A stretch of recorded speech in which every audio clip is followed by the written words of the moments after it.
Doctor ইউনূসের কোনো ব্যক্তিগত সম্পত্তি নেই, এমনকি তার নিজের একটা গাড়িও নেই। প্রধান উপদেষ্টাকে নিয়ে এমন অবিশ্বাস্য তথ্য দিলেন প্রেস সচিব মোহাম্মদ শফিকুল আলম।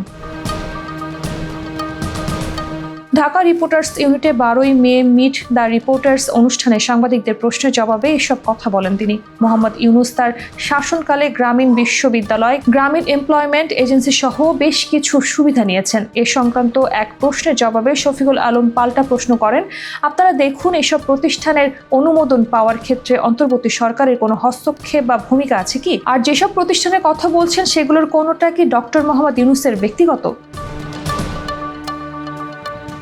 কেবল প্রতিষ্ঠানগুলোর গ্রামীণ নামটা ডক্টর ইউনূসের দেয়া উল্লেখ করে শফিকুল আলম প্রশ্ন করেন, এসব প্রতিষ্ঠানের মধ্যে তার কোনো শেয়ার আছে? এসব প্রতিষ্ঠান থেকে তিনি কোনো সুবিধা পান? আসলে কি এগুলো ডক্টর ইউনূসের প্রতিষ্ঠান? ওনার ব্যক্তিগত কোনো সম্পত্তি আছে কোথাও? কেউ দেখাতে পারবে?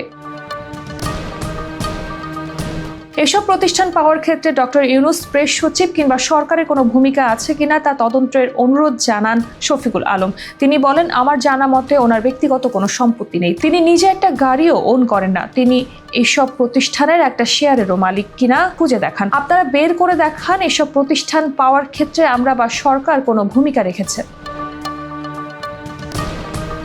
প্রধান উপদেষ্টার এই সহকারী জানান, গ্রামীণ এমপ্লয়মেন্ট এজেন্সি 2009 সালে আবেদন করেছিল। ওই সময় ডক্টর ইউনূস সৌদি আরবে ছিলেন। সেখানে সৌদি ও জার্মানের একটা হাসপাতাল চেইন তাকে বলেছিলেন একটি নার্স এবং হাসপাতাল স্টাফ পাঠান। তারা বাংলাদেশের নিয়মিত কর্মী পাঠানো এজেন্সির মাধ্যমে এসব কর্মী নেবে না, কারণ ডক্টর ইউনূসের মাধ্যমে নিলে খরচ একদম সীমিত পর্যায়ে থাকবে। দেশ ও জনগণের কথা মাথায় রেখে শেখ হাসিনার সরকারের আমলে প্রতিষ্ঠানটির লাইসেন্সের জন্য আবেদন করেছিলেন ডক্টর ইউনূস, তবে তৎকালীন সরকার অনুমোদন দেয়নি।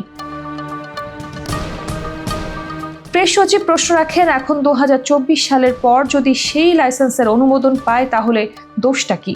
বাংলাদেশে এরকম 3500 এজেন্সি আছে। একইভাবে গ্রামীণ বিশ্ববিদ্যালয়ের জন্য 2014 সালেই পূর্বাচলে 2 থেকে 300 বিঘা জমি কেনা হয়েছিল। শফিকুল আলম জানান, পুরো বিশ্বের বিখ্যাত অধ্যাপকদের আনতে চেয়েছিলেন ডক্টর ইউনূস, যেটা বিশ্বমানের বিশ্ববিদ্যালয় হবে। তবে তখন যতবারই বাংলাদেশ বিশ্ববিদ্যালয় মঞ্জুরি কমিশনের কাছে আবেদন করা হয়েছে ততবারই তারা অনুমতি দিতে অস্বীকৃতি জানিয়েছে।